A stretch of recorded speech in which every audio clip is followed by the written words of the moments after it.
What's up, everybody? Thanks for checking out this episode of the Christian Jensen podcast. Today, I've Chase Tolleson on. Chase runs the Primal Man Pathway, and we talk about all things men and masculinity. We talk about our roles as spouses and fathers.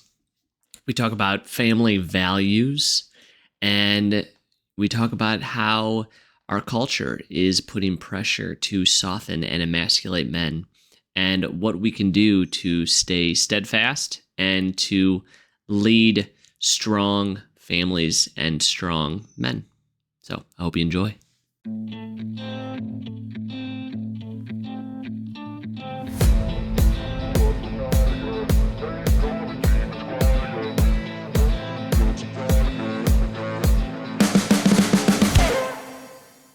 What's up, Chase? Thanks for connecting and hopping on the podcast with me.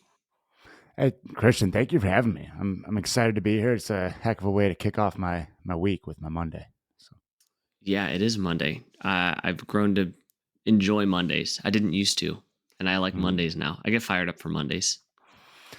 Yeah, I hear that. International Chess Day, right? If we're talking bro splits. and, That's true. Yeah. So before we dive too deep in, will you share with my listeners a little bit about who Chase is and what you got going on, particularly with the Primal Man Pathway? Absolutely. So who Chase is? I was a skinny kid who wore a size 8 hat when I was a kid. I'm talking like skin and bones, right? Super active. So like I burned everything off, rode my bike, ran in the yard, played with cap guns, played paintball. Uh, and when I got to be about 12 years old, I started lifting weights. And I kept lifting weights until I graduated high school. I had little to no direction when I left high school because 9/11 happened when I was in 8th grade. My father flew for United. After 9/11, they parked the airplane he was flying. He didn't work for 6 months. It upended the industry. It upended my family's finances. And the funding wasn't there for Chase to learn to fly, to become a third generation pilot. And I grew up thinking that was what I was going to do, and it take off the it left me open ended, open to the flow of things. I've realized since then, and I tried a local community college for a couple of years. My GPA was 0.742. Oh my gosh. Yeah, right. And I ended up talking with different branches of the military. First the Air Force, then the Army, then the Navy. Air Force, Army both said, "Oh, sorry, with your misdemeanor possession charge, we can't give you a spec war contract." Uh, the Navy said, "Oh, actually, we're waiving that right now because we want people to go in the BUDS pipeline." So, for any listeners, the BUDS pipeline is the way to get to be a SEAL. So I said, "Okay, cool. It's on paper. I'm talking with the Navy for over a year." I go up to MEPS, Military Entry Processing Station, January 26, 2010. That's the way the military works. "Sorry, new instruction was sent out 5 days ago. Your misdemeanor isn't waiverable." Dude, I Oh sold the no. car I said I'd never sell to pay for LASIK surgery. I worked my butt off running and swimming. I would run 2 miles to the gym, swim 2,000 meters, run back. And so I was sick of talking with different branches that time. Said, "Get me out of town as fast as possible." 2010 was 3 months would be fast, right? Okay, you're an engineman. You leave in 9 days. So I went into the Navy with a chip on my shoulder. I said that I was going to apply to go to BUDS.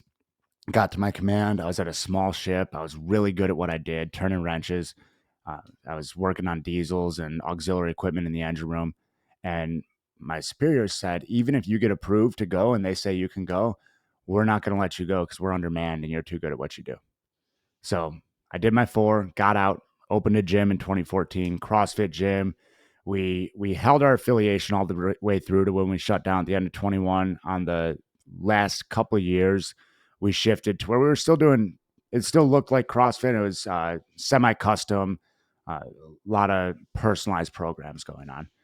And I shut my gym down at the end of 21 after a couple of realizations when my brother suddenly passed. And in November 27th, 2021. And I realized I wasn't in some pictures or some videos as we were gathering stuff for his celebration of life. And that's when I went full bore on Primal Man Pathway. It had already been around for almost 2 years at that point, 2 years plus, and it had been like a side gig. And my whole thing was, hey, guys are killing themselves to win the rat race, losing themselves to win the rat race, and forgetting who they are. And in that, it was a big giant projection because I had been married to this idea of being a gym owner and forgot about. I mean, I still saw my brother. I kickboxed with him twice a week, and it was still this. It wasn't. It had become less and less aligned with what I wanted out of life, and for some reason, I was fighting uphill to do it. So I listened to took my own medicine, shut that down, went full bore with Primal Man Pathway, and now we're out here. Uh, it's on the surface a fitness and lifestyle program, and as I'm sure you know, fitness is a gateway drug to personal development, and Yeah. that's where we go. That's heavy. There's a couple things that I like there that or that I should say that stood out to me. One, I really like that you said that something to the effect of it was you found yourself open-ended with an open door. Mm-hmm. And that's tough. It's a challenge to wrap your mind around, because and we all find ourselves there one place or another, where we there's no clear direction, and that can either be overwhelming or it can be a blessing. Absolutely, and on that note, it's it's my belief that it's not the level of opportunity that separates a lot of successful from unsuccessful. It's the awareness of said opportunity and the caliber and swiftness of action taken. And so often when we think that one path is shut in, people can be blind to the three or four other paths that just opened up. And we're so focused on the thing that just went away. And, like when I was 13, I was focused on, oh man, I'm not going to get to learn to fly gliders when I was 14. Or when I was 21, and I was focused on, wow, like my second cousin at the Pentagon just handed my package to the deputy chief of naval personnel, and I still got shut down. I don't get to go do what I wanted to do. And I went through with that chip on my shoulder for 4 years. If I had had this perspective shift back then, I mean, that's a fun game to play, right? Because who knows where I'd be. And it would be interesting. I wonder what those parallel universes are like. Yeah, it's peculiar, and a lot of times we look at that and like we think about in the past, we think about what if the good stuff had Mhm. happened? What if I'd taken this opportunity? What if it had opened up? And what would my life look like if I did all the good stuff? But when we look ahead, oftentimes we're distracted by what if the bad stuff happens? What if this opportunity closes? What if that shuts down? What if this isn't there anymore? And uh, I find it more productive to flip that around. Yep. And like you said, it's like, what if that stuff that um how great is my future because that bad stuff didn't happen? And how amazing opportunities do I have moving forward because I still have so much room for good stuff to happen? Dude, and on the note, uh, first time that I got a swift kick in the teeth of, oh, everything happens for a reason. My mom got to say, I told you so. I was sitting in my barracks room with a boot on my ankle. I had fallen off a rock climbing wall, feeling sorry for myself. I had a deployment coming up. I was going to get all kinds of tax free money. It's like, maybe I'll buy another 80s Camaro like the one I sold when I get back and just tool around San Diego with the T-tops off. And I go on this 80s Camaro site, thirdgen.org. I go to the for sale section, and first for sale ad, 88 IROC Z, new paint, fresh carbureted engine. I was like, that sounds like my kind of car. It was my car. Uh, that was Friday night. I called my dad. We commiserated about our first Camaros and whatnot. And uh, he called me Monday and said, "Hey, you owe me $4,800. Your car's in my garage." There's to get a little metaphysical for a moment, if I may. There's we've been trying to name this flow, unseen force for eons, the Tao, God, whatever you want to call it. I don't know what to call it. There's no words to describe it. It's a felt experience. My my father-in-law, another quick fun one right there. My father-in-law lost his wife in 2015, my wife's mother. And it's who knows if my wife and I would still be together. Her mom got sick right after we started dating. It was like the first point where I really leaned in and said, "No, I'm here." You know, something trivial could have happened without that point to bring us further together. And summer 2016, we're going to a Cubs game. I live just outside of Chicago, and we meet my second cousin who works at the Pentagon, who I referenced earlier, for lunch. He's in town for some Pentagon work, and my father-in-law is just looking at him funny. And at this point, he's still grieving. It's been less than 6 months, lost his partner of 27 years, and he's going through some stuff. So Renzi was a little quirky. We leave there, and he's like, "I know that guy. I've seen him before." I know you haven't. Yes, I have. Long story short, my second cousin was a officer in the Air Force, and Renzi was stationed in Korea. My second cousin's job was to go down into the tunnels in the DMZ and inspect things. My father-in-law drove those golf carts. My second cousin and my father-in-law were on a golf cart together in Korea before either myself or my wife were born. So, There's so many things like that. I speak pretty openly on my podcast about my faith as a Christian, cool. and there's so many there's so many things in alignment with what you said. When I lean into that, the things that align in my life are statistically impossible, and some of them are easier to explain, the phenomenon is easy to explain, like what you described. Like you could describe that in words, and then there's others where it's like, man, like the words that I tell you do no justice to the improbability of what just happened, and it's beyond.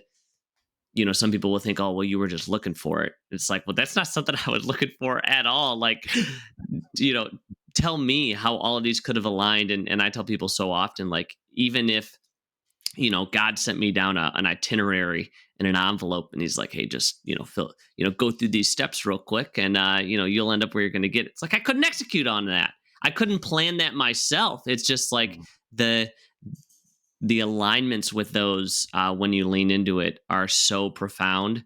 And I just hope to inspire more and more people to lean into that, because when you open your eyes to, like you said in the beginning, is the awareness, is when those paths and those opportunities that are waiting for us, can be more easily seen.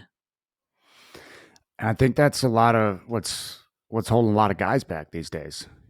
Particularly, the guys that I work with, a lot of them come to me and they are they're beat up from years of following the story that they thought would make them happy. That they were told by their parents, who were well-meaning but who spent all day complaining about their job too, by school, which uh, you know, look up the origins of our compulsory education system.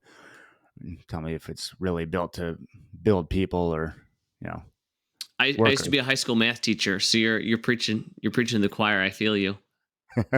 Have you heard of John Taylor Gatto? No.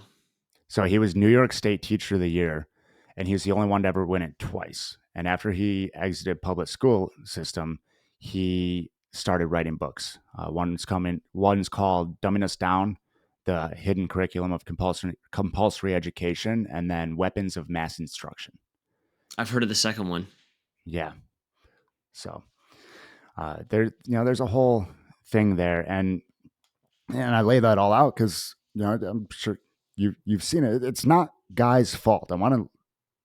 It is not your fault what happened to you or what program you were instilled with as a kid. However, if you feel that wiggle, if that awareness is telling you something, it's your responsibility to look into it. And that's where we can really start to take our power back. That makes you think of you ever watch Good Will Hunting? Mm-hmm. Like the iconic scene at the end where Robin Williams, goes up to Will and tells him it's not your fault. Yeah. And throughout that whole movie, the premise is that, where it's like it's not his fault. Like where he grew up was not his fault. The grand family he was given was not his fault. the brain that he was given in the miraculous brain he was given in the situation that he was given was not his fault. It is his responsibility Mhm. to move forward with that. And that's where that whole movie comes to a culmination at the end, is like, yeah, it's not your fault, but we still have a role to play here. We still have action to take here. We still have Mhm. a life to form, a leader to form, a man to form here with what we were given. Yeah, 100%. And it can be daunting too. Like I'll fully acknowledge that because I mean, uh, for a lot of guys, it's where the midlife crisis comes from. You listened and you played their game for so long, and then all of a sudden, like your kids are growing up. Maybe they're teenagers. Maybe they're off to college. They require less of your time, and now you have more of your time back on your hands. And uh, your hobbies that you thought you enjoyed are like, do I really enjoy them? Your job that you worked to provide for your family, you're like, why have I been there for so long? And the story starts to run rampant that I'm in a midlife crisis and I need to go buy a little red Corvette and drown out the noise in my head. And I'll play two angles on this. There is the, hey, making a change might be scary and it might be exactly the thing you need to do. And I've also had clients who uh, we work together and they learn gratitude for the situation they're in and the life they've created. And Mm. they instead of, oh man, I need to break out of the system. Oh wait, I control my income. Like I've been in the same sales spot for 30 years and I control my income. I make my schedule. I provide well for my family and I can do what I want. Like, and whichever angle we take, there's a way out of that victim mentality that creates that midlife crisis. And I love helping guys reach that before they get to that point where it's all just crashing down on them. Yeah, because I've seen that too, where there's a urge for change, and the change, it is destructive, Mm. and it just continues to be a wildfire in their life, in their marriage, in their family, and now you end up in a place that was worse off than just this discontent and shitty job and confusion. It's worse than that now. Well said. It's okay. Something needs to change, and sometimes that something isn't the external world. So many people go out into the world to create themselves, and some others go into themselves to create their world. Mm.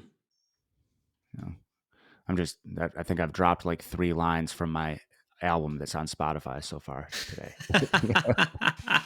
That's great. That's so good. Yep. Uh, that last one came to me on a beach journaling session on vacation. It's we can get so caught up in the vacation, the house, the car, the what does everybody think of me? I want to be the alpha person. I want to be the alpha dad on my street. Um, Fun fact: the whole alpha thing, alpha wolf phenomena, was only first observed at wolves in the zoo in captivity. You go out in the wild and there's no bloody duels for dominance. There's a leading breeding pair and they're respected, and that's it. It's a family unit.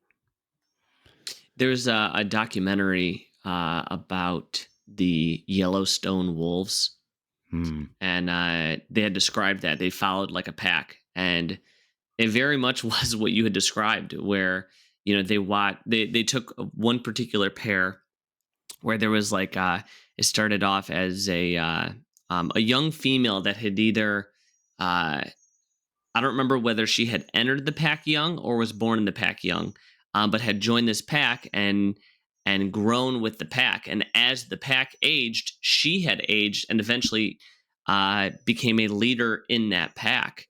And her pack that she led was majority of just her pups. And there was a couple wolves that would join the pack, but um, and then we even get to see her towards the end where she and this alpha male together lead the pack, and one of them dies off, and they see uh the lone wolf of the pair um groom another wolf to take their Hmm. place and lead. and there was never a, like you said, there wasn't this, like, it wasn't like you hear about with lions where like a male comes in to like dominate the pride, and like it wasn't that at Yeah. all. Like this wolf aged out, and eventually died off, and a new wolf came from the family and led the family. That's so beautiful. Thank you for laying that out. I've researched like some of the so I was able to support this when I bring it up because some people are like, well, that's wrong. Like, well, Al David Mikkel, he studied wolves for 13 seasons, and he may have been part of that Yellowstone documentary. Uh, and I love to use. I'm so glad we ended up here, and I love to use this as a talking point for so many guys and young men in their 20s these days. I was there. You want to be that alpha male. You want to be better than everybody else. You want to have the faster car and the bigger arms and the best deadlift and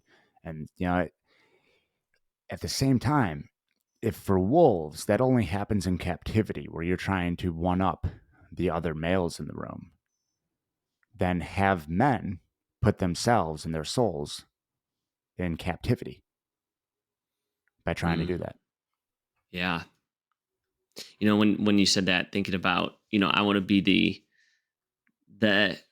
the alpha among these other men, and that's just a misconception, because it's like when we go back to that wolf analogy, is like the idea isn't to be the alpha among your friends, it's to be the alpha in your family, and it's to like Mhm. lead your family unit. And we can use our friends and peers as way to build friendly competition and level ourselves up and grow together, uh, in a way that's productive. But if you're constantly viewing that from a, I need to one up, I need to one up, then you're constantly going to fall short, because there's always going to be somebody in your group that's better at this one thing that you are. Mhm. Yeah, and for me and for a lot of my guys, it got a whole lot and it gets a whole lot more enjoyable when it's just you because for when I stopped comparing myself to the next guy in the room and stopped, you know, really needing to do that. Like, yeah, there's the ribbing. Like me and my guy Dave Robinson, we get on Can Jam. Good luck beating us, and we will razz everybody about it. But at the same time, if we're sitting there and we're looking to create our worth by this and this and this, well, then oh wait, I missed the mark because they didn't. They have that and they have that, and when you let the journey become continuous and be just fun as opposed to this, well, I need to get to the next level, or like, look, I'm getting to the next level. It's crazy. Some people would say it's crazy. I say, of course. uh, some Well, would I like say that, because you yeah. you distinguish between, is this fun and, productive? Is it making me better, and is it fun, or is it tied to my self-worth? Hmm. Exactly. And so many people get caught up in destination addiction. you know Mm. No, oh, well, I need this thing.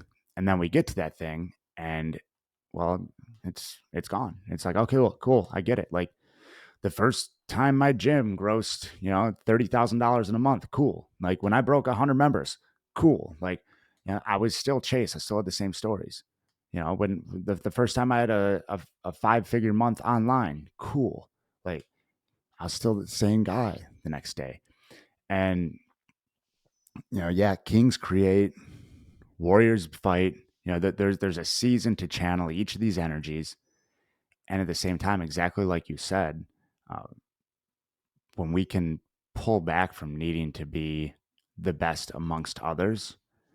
Dude, my daughter will be 8 months old. She's my firstborn. She'll be 8 months old on the 10th, and I have had otherworldly psychedelic experiences.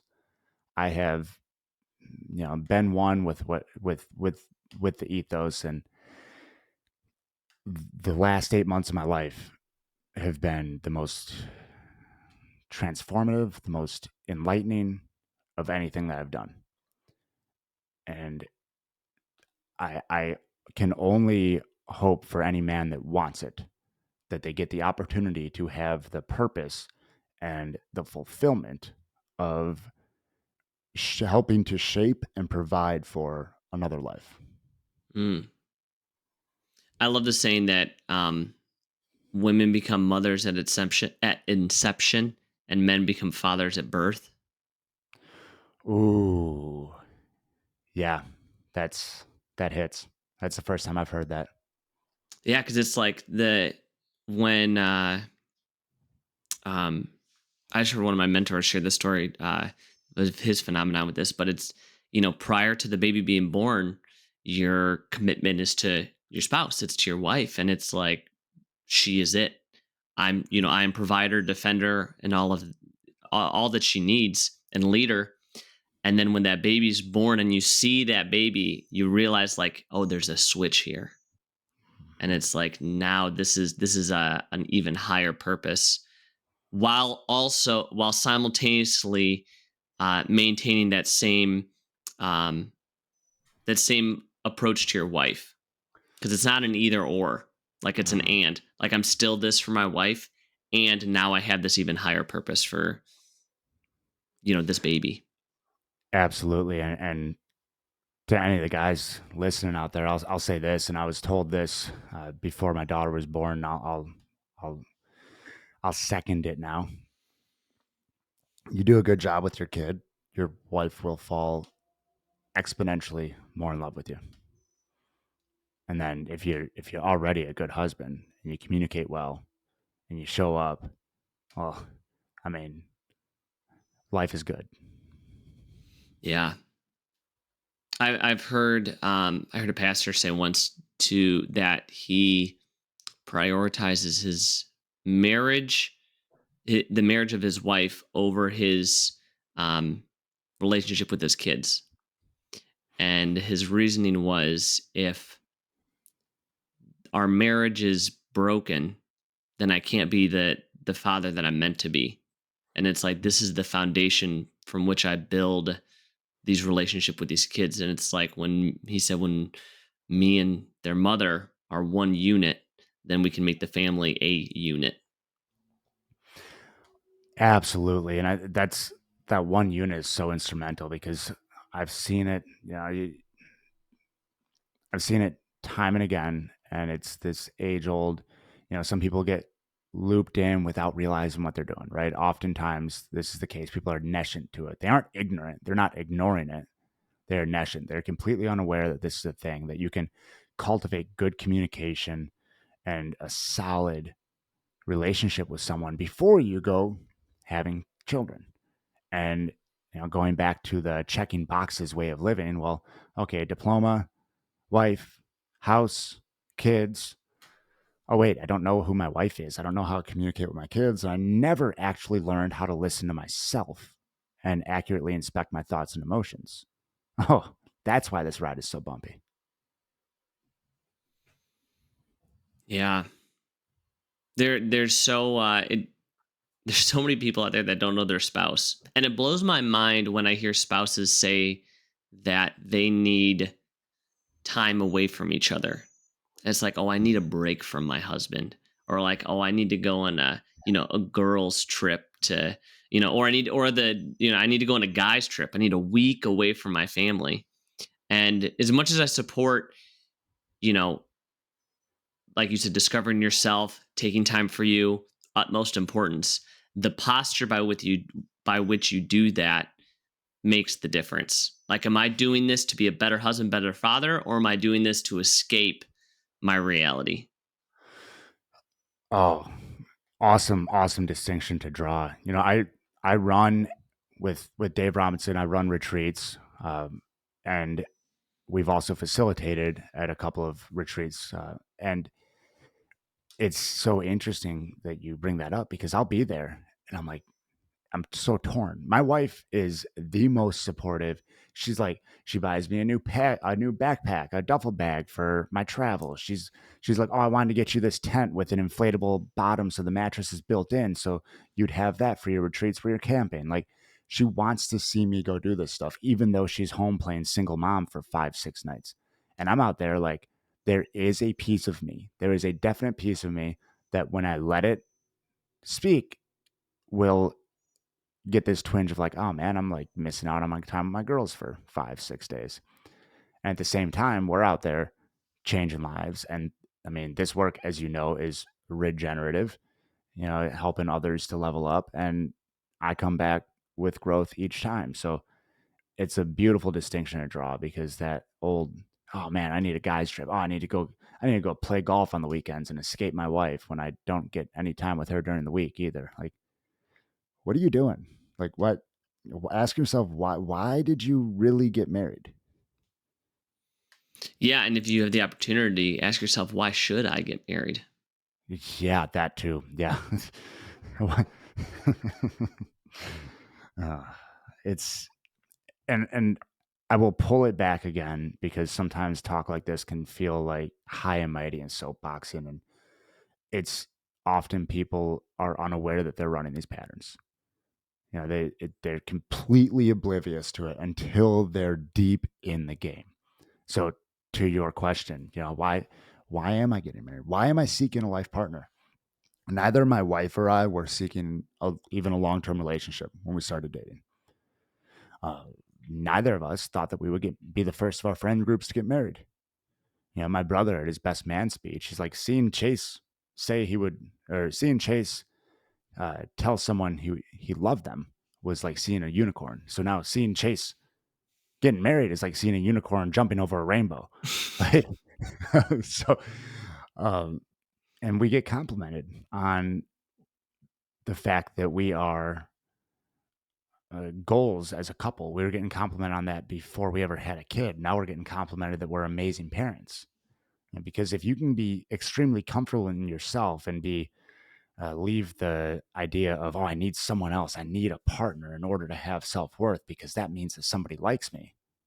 Love yourself first, and that'll happen. I mean, there's Joe Dispenza and the Heart Math Institute talking about heart coherence. Like, if you love yourself, you're going to attract a partner that supports that. Yeah, I get a lot of advice. My wife and I have been together since we've been 15, and we had our Right. son. Our son was born when we were 16, and he's about to be 14. He's going to be going into high school next year, and so we'll have people. They'll ask us, about relationship advice, and I'm like, well, one, I don't have much dating advice, but what I do have is what you described is like know yourself first and know what you value, not what you like, but what you value. And then that whole, and I started talking to my son about this past like year or so, because he's getting interested in girls, and so we're talking about like what are we actually trying to get out of this? Because there's it can be fun, and we want to make sure that the fun doesn't distract us from the ultimate purpose, which is finding a partner, and that's what they need to be as a partner. And so your whole goal is always like, is this somebody that I could see myself being with forever? And what are their values, and do those align with mine? Because a lot of people, fun can last 5 years, and then at the end of those 5 years, like, oh man, well, this isn't fun anymore, and we don't value the same things at all. And now we've got a 2 or 3 year old, and we own a house together, and it's like, well, now what? Now, what is right? I do remember from my limited stint at college when they're talking about love and the purely psychological aspects of it, leaving heart coherence and Joe Dispenza aside for now. That and it makes sense that this would alter, your heart coherence too, your vibration, and when we're talking about love, there's that first infatuation phase where like, oh, I love them, and for that to remain, sharing experiences and communicating and going through life together is paramount. And to pull it back to what we're talking about, oh, going off and I need a girl's trip, I need a guy's trip. And then you come home and you don't talk about it. Like, well, yeah, 3, 4 decades later, you're wondering why you're sitting across from a completely different person than who you married. Well, it's because you're a completely different person too, and neither of you bothered to take the other one or to invite the other one on the journey, or to ask if they even wanted to go on that journey with you. Mm. A good litmus test if somebody's listening for their relationship, you know, because we were talking a little bit. This can feel nebulous, like you said. A lot of people can feel like high levels, like, okay, well, now what? Like, what's some action? And I think it could be simple as like, one, how often do you eat dinner together as a family? Mm. And then how often do you go and spend time with just your spouse? Whether it's a formal date or a walk, or, you know, do you at least once a week set an hour, 2 hours, to where like the goal of this is for us to connect and communicate whatever we decide that we're doing. Yeah, 100%. I mean, with an almost 8-month-old, my wife and I went after Theodora goes down for the night. We sit on the couch and we drank our chamomile tea and we talk about the day. And that's, every night we sit and we connect for like 20 minutes.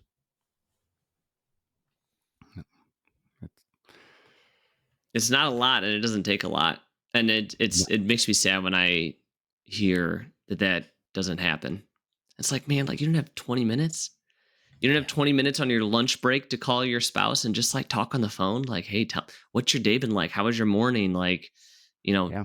and you know, or you don't have time to, like, hey, let's take a walk around the block. If Yeah. you got kids old enough, like, leave them at home. If they're old enough, or tell them to go to grandma's, and it's like, hey, let's just go Yep. take a walk. Let's go get an ice cream cone together. Yeah. I mean, I call Sarah. She goes into the office 4 days a week, and I call her on her drive home. 3 of those 4 days. So yeah, you can pick up the phone and it comes back, to the story we're telling ourselves about it. Like, oh, I don't have time to do that. Cool. Well, if I see you on social media making some snarky posts about something or scrolling and leaving comments on people's stuff, like, you do have time for that. You just don't value it. You feel some resistance to it, or it feels hard, or you're not sure how you're going to talk to your spouse. Guess what? Usually stuff like that happens a lot easier once you take some action and do it. And these simple Mhm. little action steps are awesome. Like, I'm glad you laid that in there. Yeah. Well, yeah, I try to leave as much action as possible, because there's plenty of mindset, or conversations out there that people can listen to, and books they can read that just stay nebulous. And it's okay. Well, like, where they talk more about the approach, or like, hey, this is how I should feel, and that stuff's great. But it's only as great as we can apply it. And if we can take something that we can actually do that stimulates that, that's even better. 100%, man. I'm about 4,000 words into a book, and It's I'm awesome. thank you. And that first chunk of like, here's the thing we're trying to feel and get in touch with, that's over already. And now it's okay, cool. I'm going to give you the practical ways, because I mean, principles transcend paradigms is one of my favorite, 3 words to go to. Mm. Because if you get barefoot in the earth, you get some sun, you move daily, you breathe, and you communicate with those that you love, like, life stays pretty good. Yeah, it makes the good stuff better and the hard stuff easier to deal with. Hmm. And if we can make the good stuff better and the hard stuff easier, then I mean, stress goes down, and I don't know, maybe we live longer, maybe our relationships are better, maybe we find more enjoyment in life. Like, it's it's so interesting. I've accidentally on purpose cultivated a little bubble of people who think and live like me. 3 degrees of influence: Mm. your habits, your behaviors, your beliefs, your actions, your words, your stories are contagious to your friends, friends, friends. So just like accidentally on purpose, your circle will start reflecting you. And I love to flip that age old adage, you're a direct reflection of 5 people with whom you spend the most time. Yeah, they're also a direct reflection of you. Mm. So if you see people close to you that are spending a lot of time with you, they're getting on your nerves or something's happening, like, well, look at yourself. And also, if you have someone that's around you often who you really admire, give yourself a pat on the back. That's So cool, because I can, yeah, I can, I've caught myself doing that, several times in my life, not in as clear of a way as you described it. Uh, but if you're wondering where you're at, yeah, look at the people around you because that's where you're at. Who are those guys? Because that's who you are. And if you don't like Yeah. them, then that's where we can start. Yeah, and if you don't like them, then why are their habits and actions and beliefs operating in your system that I'd imagine you don't like because they put you with those people? Mm. We talked a little bit before we hit record about um, just like a movement in our culture that I perceive as emasculating men.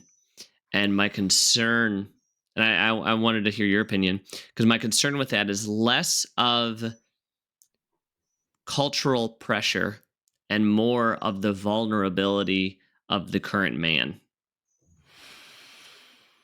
My man. When Dave and I were doing group story work at Captain's Lifestyle Immersion back in May, I said numerous times when guys would open up about some dark stuff and, crying. And one of the most masculine things a guy can do is accurately feel his feelings.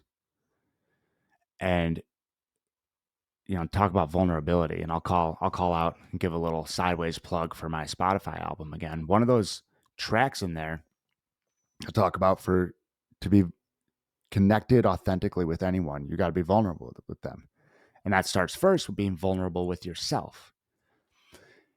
And a lot of guys are not proud of the man in the mirror. And that goes a lot deeper than the shoulders and the pecs and the abs and the lats. They just they don't like who they see. They don't like the heart of the man. They don't like the drive. They don't like the stories running in his head. They don't like the story he tells himself about who he is. But they don't really take that opportunity to look at it either. They just kind of they just walk by the mirror and glance at it like, oh shit, okay. I need to go scroll social media and get some dopamine. And when we can get truly vulnerable, this is one that I've been calling back. I used to say this a few years ago on podcasts often. A lot of guys are hiding from that vulnerability because they've become comfortable walking through life on metaphorical gravel, barefoot, and they're walking on gravel and like, man, this is uncomfortable, but like I don't want to get vulnerable because then I'd have to walk over coals. Thing is, though, on the other side of the coals, there's like plush grass or sand right on the water line or whatever you want to envision is the most comfortable thing for your feet. And more often than not, you can walk over those coals, do like the Tony Robbins coal walk, and it doesn't actually hurt because any feeling felt all the way through is bliss. And so many men have been, you talk about the lack of vulnerability and the story that is played to demasculate men. Well, be tough, don't cry. You know, guys are just angry. I've, guys are a fully developed masculine man is one of the most emotionally capable beings out there. I like that word And capable. mm, That's yeah, cool. so and I'm going long winded here, and that's one of the most masculine things a guy can do is feel his feelings all the way through and accurately feel them and know what the threads are to pull behind them. Yeah, and I see that the that we I speak like men in general, that we're being less vulnerable and more exposed. Hmm. There's things in our culture um to try to redefine what it means to be a man. Um and that and also essentially destroy what it means to actually be a man, while also pouring blasphemy on the nuclear family, and we're I'm exposed to that because of our lack of vulnerability. you I'm glad you went there and you talked about the nuclear family. And I if somebody bring my desk up and stand up for this one. You're considered like a fringe thinker or an extremist if you want a nuclear family and you know, like my wife. I mean, and I'll use a personal example here. Before we had a child, even when my wife was pregnant, she was like, "Oh yeah, I'll probably want to go back to work. Like I want to do something, you know."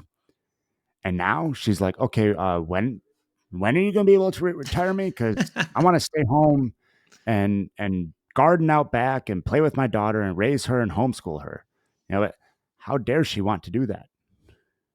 You know, it's men have been disconnected, and in that void, what happens? Because there's a balance. There's the yin and yang, the masculine, feminine, and it's gonna be balanced out. So as guys are told that they're dangerous and that their fire is burning too hot and they put it out, somebody's got to pick up the slack. Mm. So then women end up with this just, well, I've been told that I belong in the workplace, and hey, some moms do great working and doing stuff, you know, personal choices. That being said, let's honor that like what people want to do is what people want to do. So like if a mom decides she wants to stay home, why is it so bad? Why is she selfish for that? Why is it why is it seen as not selfish to go spend 10 hours a day at work and hand off care of your kid and like want to do that? And be like, "Oh yeah, well, um I there's no way I could stay home with my daughter. Like that's so much work. It's There's it's this like, mind-blowing." yeah, no, I agree, and it's peculiar because there's this push against, like I said, classical masculinity and the nuclear Mhm. family, and it's done through the voice of um accepting, like you said, that people can do whatever they want to do. Yeah. And like I said earlier, with the um is like, it's not an and, or it's not an or, it's an and. Like, people can Yes. do whatever they want to do, and this can coexist. People can do whatever they want to do, and we can value classical masculinity. Women can go in the workplace, and we can value that stay at home moms want to be stay at home moms, and Yeah. there are dads that want to be stay at home dads, and it's like, hey, that's cool too, and that doesn't make you emasculine for that. 100%. And I'm glad you brought that up because like 3 days a week, I'm a stay-at-home dad. I have a It is babysitter here awesome. 2 days a week. Dude, I have a babysitter here 2 days a week, and it's my mother. So Teddy's hanging out with her grandma 2 days a week, and then I'm a stay-at-home dad 3 days a week. Sarah's home for one of those days, so she gets to feed Teddy. And that's such a great point because as a fully developed masculine and king energy and all that, you can provide, you can create as a stay-at-home dad. And if your wife is happy in the workplace, by all means, go ahead. And like you said, it's an or. And there's there's something happening to men's drive to provide, whether it be as a stay-at-home dad or with a career, whatever it be. There's something has happened or been pushed upon to lessen that drive, Yes. and Yes. that's something to pay attention to. Yeah. And just to reiterate, like, that there's no specificity in that. Like, if there's no implication. I don't have a man in mind, or a person in mind where I'm like, oh, this is the demographic, or this is the person. But there's a push for men to be less men. And it's being done so in a way that's painted as if this is destructive. And the irony of that is, not having masculine men lead is destructive. Look at I mean, and I don't know them offhand. I know I've seen them, the stats around kids in fatherless homes Yeah. and the trouble they go through, the the depression, the anxiety, the legal trouble. There's something there. And whether it whoever's doing the financial providing, whoever's doing the home providing, being a stay-at-home dad, stay-at-home parents, whoever you are, mom's dad, that's a full-time gig too. Yeah. Like, and there's more and more evidence out there. I saw something the other day. Stay-at-home parents, uh, cortisol level at the end of the day is higher than if they were at a regular workplace. Wow. You know? Yeah. That means higher stress if you didn't know that. Yep. Yeah. Higher stress. So, luckily, my daughter and I go out and get barefoot in the earth, and I know how to control my breath and my thought patterns. And it can be really easy. If you have a kid that is resisting sleep and they're screaming and kicking, or they won't eat, and you know, um, yeah, my daughter only occasionally gets like that. We we're lucky so far these first 8 months, and when she's up in the middle of the night and you get 2 hours of sleep of that night, and sleep is paramount to maintaining that emotional capacity, and I like to go past emotional intelligence and emotional maturity that one has cultivated. And when you get low on that sleep, it's good to have that awareness to call back on. Yeah, I like the callback to the awareness. Hmm. Because it doesn't matter what the context is. It's like, are you aware, or are you driving an autopilot? I saw or heard a definition of enlightenment uh, the other day, and it was to know who you are. It Mm. was that simple. It's enlightenment is sanity, just to know who you are. And it sounds simple, and it can be. And it's one of those things that's simple, not easy. Like, you gotta let go of what you've been told will make you who you are. Yeah, what And you've been told, mhm, and that's where I see the root of a lot of our cultural issues that are happening now stem from, is that you know young people in particular don't know who they are, and so if there's a group or uh, people or a movie or whatever that is telling you who you are, it is attractive. 100%. B.F. Skinner is a psychologist for Harvard, I think, for years and years and years. And he was behind like the propaganda movement in the United States because he had this idea that people can't think for themselves. There's no guiding force. There isn't. People have to be told who they are. And when you really start digging into what is behind things like news media, what is behind other mechanisms that are thrust in front of your faces, the algorithms, the social media, what gets favored over what doesn't. They, they can push a narrative and make somebody think that, oh, wow, those are my organic thoughts and this is who I am. Like, this is this is where I get twisted up my own head because, like, well, are these even actually my authentic thoughts, or am I just is this an algorithm that's shaped me as this person who seems to be aware of who he is and has emotional intelligence, or am I just looking at the right things? So I've learned all this right stuff. Yeah, well, it's like the I think therefore I am, right? Like I Hmm. I am reflective and aware, therefore I can accept who I am today for both the good things and the bad, and hopefully, work on so the bad things aren't so bad. That's the idea, and for anybody listening too, and this is a reminder I give myself, like, give yourself grace too.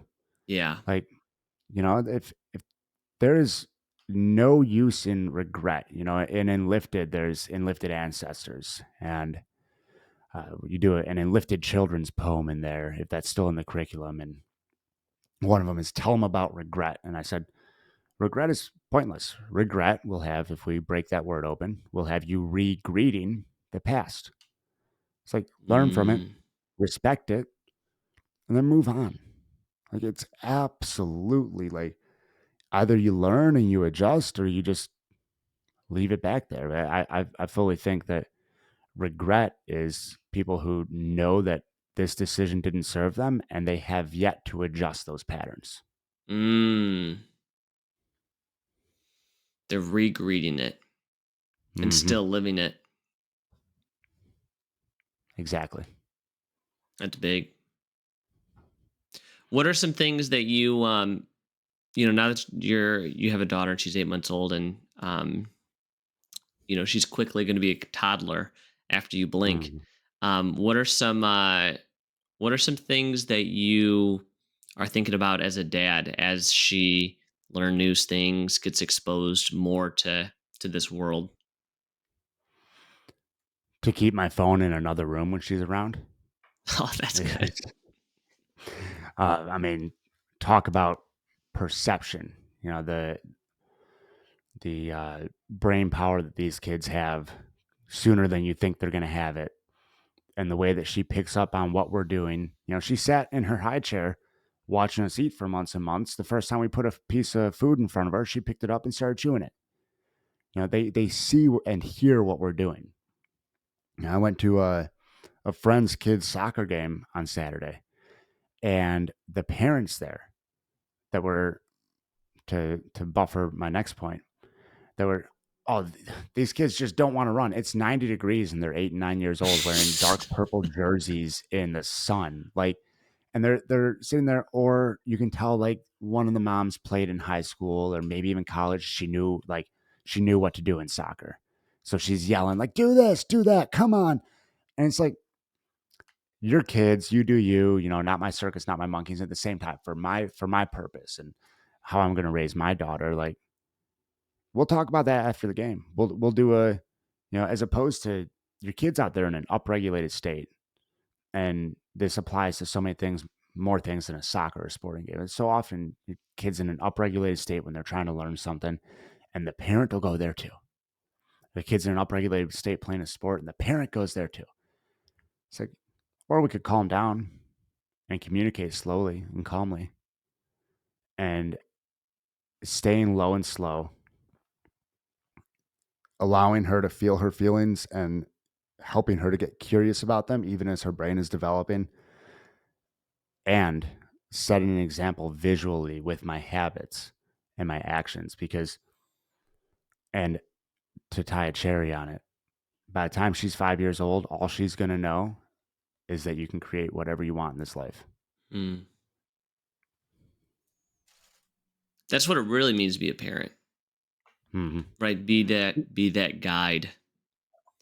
And I really like that you said that when the child's upregulated, you could see the parents getting upregulated. And you could Mm-hmm. see that all the way through elementary school, sports, you know, middle school, high school, and the parents are an echo of this, you know, high hormonal teenager that needs guidance. And instead of them providing them the guidance and mentorship uh, that they need, they act as a megaphone and allow them to just be louder. Well, and you have a teenager, so I'll toss this one back to you. How often is it possible that that teenager is also an echo of the 13, 14, 16 years of parent, and that it just comes through with no filter because of the hormones? Oh yeah, yeah. And there's something too with with that is I like talking to parents about how they handle their kids in school and being exposed to things that if we could choose they wouldn't be exposed to. And there's Mhm. parents that choose to send their kids to private schools or they homeschool them or and a lot of that is in the vein to shelter them from what that and my perspective is like, well, one, I don't have the leisure to I guess I would now, but prior to recently I didn't have the ability to homeschool or send them to private school. So it's like you're going to public school. And I'm glad because it does, to me, it exposes him to reality. And I get the opportunity while he's young and formable to help him navigate reality because those kids are going to turn into an adults and their parents, they are a reflection of their parents. And so I have to deal with those adults. And so how do we deal with that? And how do we deal with, um, when you're exposed to messaging you don't agree with when you're in school? How do we handle adversity? And I know this isn't exactly what you asked, but that's how I handle it. Yeah. Is like, hey, let's allow life to happen, and then let's approach it. Let's approach it from there. And so a lot of times it's like something as simple as the other day came home all upset because the bus route changed, and he was on the bus forever, and he was like all Mm. upset about it. And I asked him, I was like, "Well, do you think they changed the bus route just to make you mad?" No. I was like, "Why? Do you think they had a reason to change the bus loop?" Probably. And then like just like realizing like, okay, it's not about me. And then we've had Yeah. other situations where it was like a bullying situation, and we had to talk about like, man, like where do we draw the line between uh, physical involvement, you know, and Yeah. knowing that like they're knowing the repercussions of that and accepting the repercussions of that, um, whether you felt justified or not. Because there's situations where it's like, yeah, like I agree with you. Maybe this was a scenario where it's like, yeah, you needed to defend yourself, you needed to get physically involved, and there's going to be repercussions, and those repercussions, in this scenario, maybe they were worth it because it would have been Yeah. worse had you not done that. So just helping him navigate all of these things. I love that. The one fight I got in high school, a kid like walked through me. Like I dropped the things I was holding and then flipped me off going around the corner. And I walked around the corner asking him for an apology and he wouldn't give it. Um, and if I had the emotional capacity and maturity I have now, we likely would have walked away. As a hormonal 16-year-old, though, that was enough. Uh, he left a trail all the way down to the nurse's office. So, it's to your point there.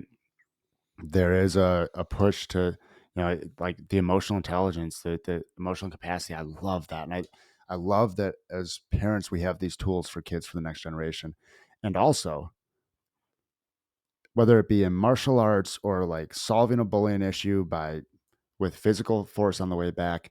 If we let kids get physical with each other before they have the force to do really, really, really serious harm to each other, it could teach some lessons around what we're actually capable of. I've heard, I don't remember where I heard this, but I heard of uh, a teacher who was a wrestling coach, and Mm. when guys would um, get in fights in his class, he'd give them detention, and he was also the detention teacher, and he'd make them sell it out on the mat, and he'd have the whole like wrestling team there. So it's like if things went south, he's like, "You guys have no chance against the wrestling team," and the team's all heads back.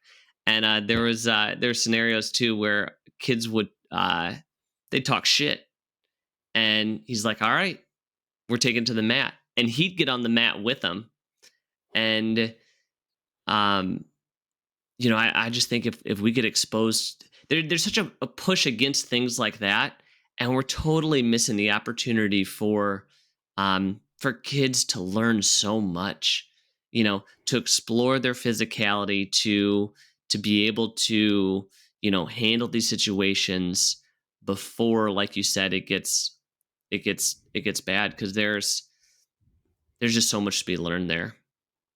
Well, and when the age old since the '90s books on masculinity, king, warrior, magician, lover. And if we're talking those four Jungian archetypes and the warrior, like talk about an archetype that is being shown as a shadow archetype right now Yeah. because we've completely disconnected the youth from ways to express that. Like yeah, MMA and jujitsu is back on the come up. Martial arts are there, and like, what we're talking about here, like the ability to express it in a peer group or go out and actually do some stuff like that's valuable, and it's highly undervalued in a society where we are perpetually, it seems, softening men. Yeah, it is a softening. Yeah. Cool, man. Well, if there's one thing that you could leave for any men listening to this episode, what would it be? Hmm.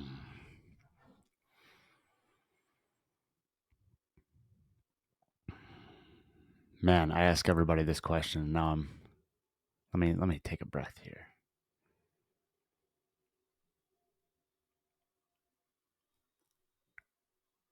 Start the climb.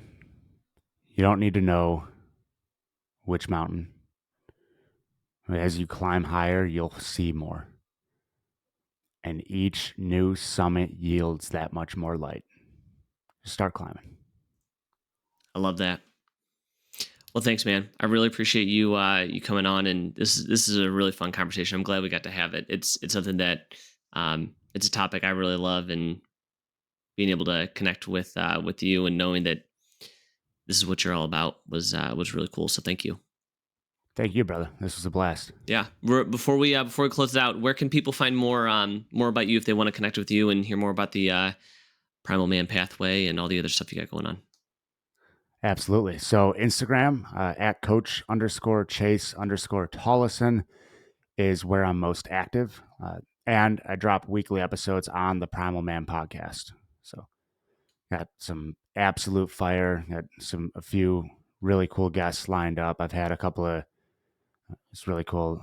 Rob Bailey, if you're familiar with him and his wife, Dana Lynn Bailey, but they were somebody who I followed since like 2012, and they have a brand, Flag Nor Fail, and we had him on recently. So Dude, that's it's awesome. cool. Awesome. Yeah. Well, thank you, dude. I really appreciate it. I know everybody's Thank going you. to love it too. Yes, sir.